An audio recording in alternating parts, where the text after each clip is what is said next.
अंदर से दरवाजा पहिला माथि आएको पहिला माथि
abilities.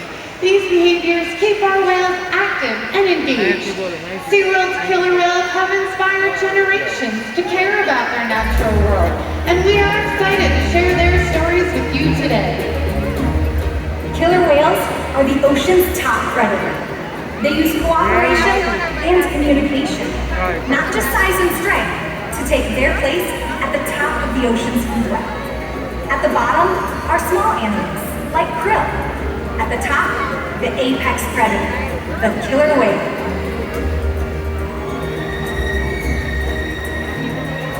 Killer whales are as big as a bus, faster than an Olympic swimmer, high flying and powerful.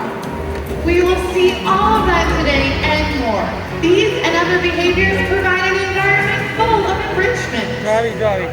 We spend days, weeks, months, and years building relationships with our whales. This creates trust, and that allows us to do some amazing things. For example, when you visit a dock, we present your arm to draw blood, or step on the scale to see how much you weigh. It's much the same with our whales. Throughout today's presentation, you will see these whales moving together in unison. These synchronized behaviors strengthen their social bonds and allow them to problem solve together as a group. It's just another reason why they are known as the ocean's top predators. Their scientific name, Orca. Their company is the killer whale. And here at SeaWorld, all 5 of our whales have their own personal names. Kayuket, Tuar, and joining us right out in front, Kamea, Sakari, and Takara. Kamea is our youngest whale at just 8 years old, and Takara is our oldest at 30. Takara is also the matriarch of our whale pod, which means she's the leader. These whales trust us, and they play an active role in their own health and well-being. Through the use of positive reinforcement training techniques, we can teach these whales husbandry or healthcare behaviors. Sean, Laura, and Kylan are at the slide-outs now to help demonstrate some of these behaviors. Thank you so much, Jen. Hi, everyone. Myself and Kylan are hanging out over here with Kamea and her big sister, Sakari. Now, these whales are helping us demonstrate one of the very first behaviors that we teach all of our whales. This is called a fluke present. As you can see, Kamea and Sakari are placing their tail flukes right up on the side of the pool. Now, not only do we get a great look at their entire body in this position, it also allows us access to the easy-to-see shallow veins that run very close to the underside of their tail flukes. Our veterinarians draw blood from these veins at least once a month, and the whales are conditioned to remain calm throughout the entire procedure.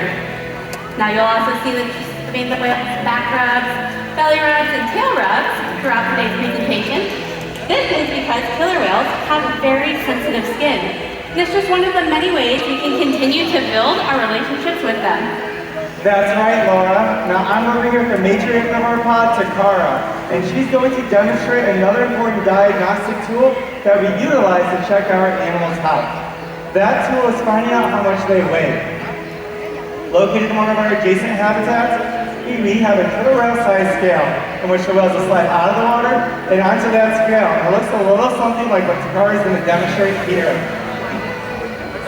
Now while she's in the shallow portion of the habitat, you may notice that a part of her body from behind this dorsal fin down to her tail flukes remains in the water. That part of her body is known as her peduncle, and it can weigh several hundreds of pounds. So in order for us to get accurate weight on the whales, we simply ask them to lift both their head and their peduncle out of the water.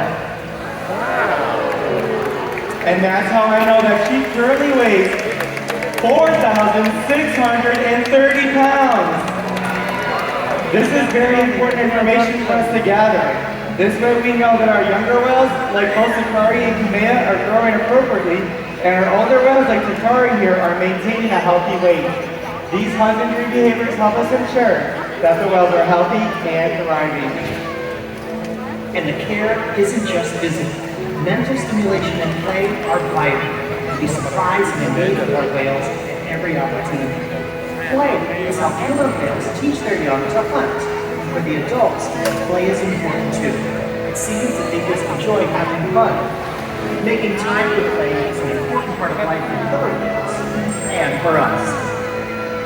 All right, everybody. Kamea, Sakari, and I are now joined down here by our new friend, Hayden. Now, Hayden, killer whales learn through observational learning, which means they copy what the other whales in their pods do, and they can even copy us as trainers. So today we're going to have you demonstrate that with Sakari and Kamea. All right? The first thing you're going to do is you're going to take this left arm right here, put it straight up in the air, give them a great big wave. And look at that, Hayden. They're paying very close attention to you. Now, can you see their eyes? They're right in front of that white eye patch. Now, killer whales have excellent eyesight, both below the water, but also above the surface of the water. So when we see them jumping out of the water, they get to get a better look at their surroundings. You want to ask them for one of those jumps? We're going to ask them for one of those jumps. Ready? You're going to take that same hand, point it right in front of you, and throw it over your shoulder. Perfect. And look at that. They're going to dive down to the bottom. This 40-foot pool, you can see them going all the way down there to gain a lot of momentum, and they're going to jump completely out of the water. Here's Sakari and Kamea. Wow, that looks like a lot of fun. Hey everyone, Takara is over here with Joe. Now Joe, whales communicate through a wide variety of means, and one of those ways is by making vocalizations with their blowhole. We're going to have Takara demonstrate that. Show her that first hand signal I taught you. Awesome job, Joe. Now another thing they can do is make sounds on the surface of the water that can be heard from vast distances. Because sound waves actually travel 4.5 times faster underwater than they do in the air. So we're going to ask her to do a breach beat so we can see just how loud that is. Go ahead and show her that second hand signal.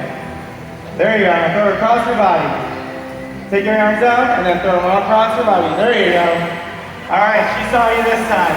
Now step on up and get a look at her. She's going to be reaching top speeds, and everybody listen closely at just how loud this breach sounds.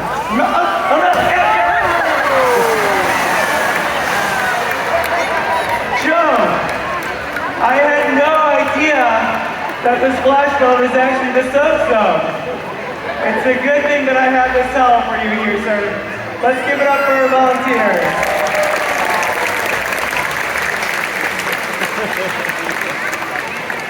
As you can see, killer whales can communicate by making a huge splash.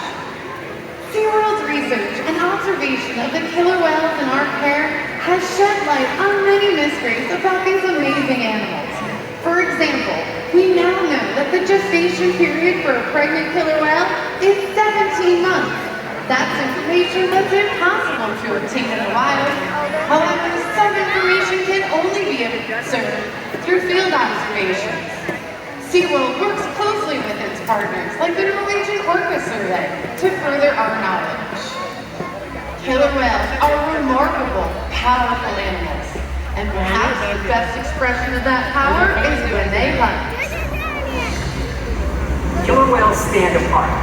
They have no natural predators, and just about any other ocean animal can be their dinner.